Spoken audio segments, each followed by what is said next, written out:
yesterday was Veterans Day. It was it was the 100th anniversary of the end of World War I, and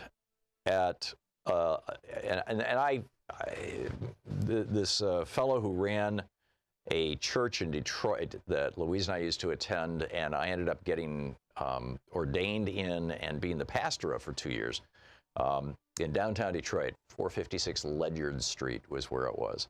It was the Coptic Temple. It's the Coptic Christian Church, the Egyptian Christian Church. And he was obsessed with 11/11/11, you know, November 11th at 11 a.m. In fact, the armistice was signed. These guys, I mean, they were so into numerology or whatever, I don't know. But the armistice was signed on November 11th at 11:11 a.m. at 11 minutes and 11 seconds after the 11th hour. And so, having heard all about this for years from Kurt Stanley, Louise and I got married on November 11th at 11:11 a.m. in that church in Detroit. And so, you know, it's a significant day for us too. But it's also the day that we remember these sacrifices that were made by our veterans. And Donald Trump was apparently afraid of getting his hair wet. And I suppose, you know, if his entire head is actually bald the way that his daughter has described it, and everything is a giant comb over around it, you can, and it's all held in place with a half a can of hairspray, I suppose you can understand why he would be afraid of the rain. It wasn't that he was afraid that he would melt, although, you know, who knows, but that his hair would. So he didn't go out and honor 2,000 American soldiers who died in this place in France. And it appears that the only decent conversation he had with anybody while he was there was with Putin. Sean, my producer, my executive producer, posted on Facebook a picture of her dad, handsome-looking guy. And it says, "My father was a World War II veteran, wounded twice, and went back to battle as soon as he was able to fight for the rights of the free world. We didn't always see eye to eye on politics, but today I'm standing up for his memory. He slogged through rain, mud, snow, and ice, and often the blood of his brothers in arms. He parachuted out of planes behind enemy lines while being shot at. He thankfully made it home, but died young as a result of his wartime wounds.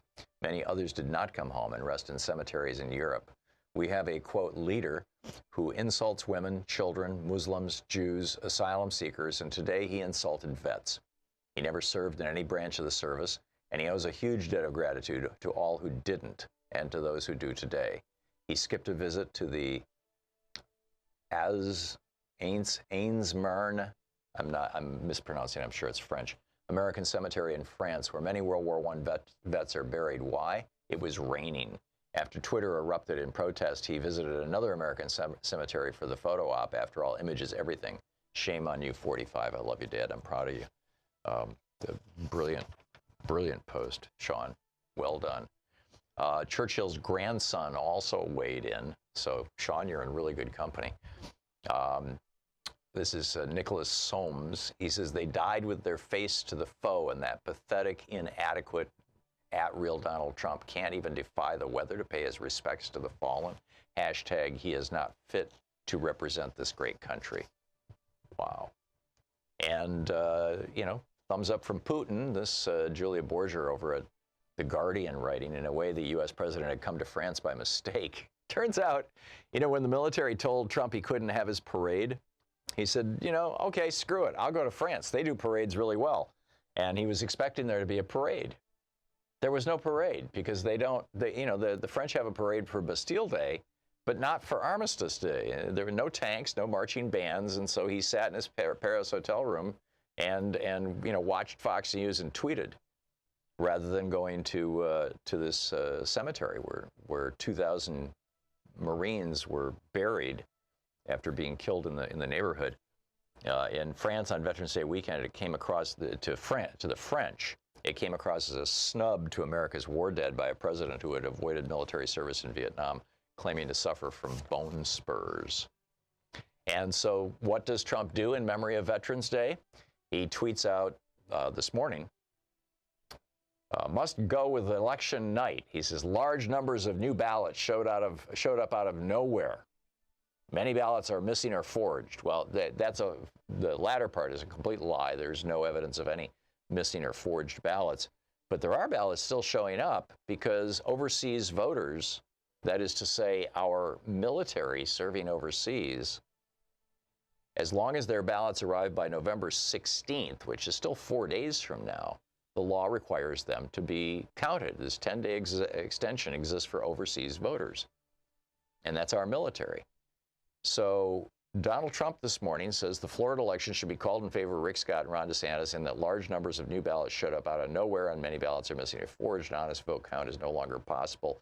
Ballots massively infected must go with election night. In other words, let's ignore the votes of our veterans. Bizarre.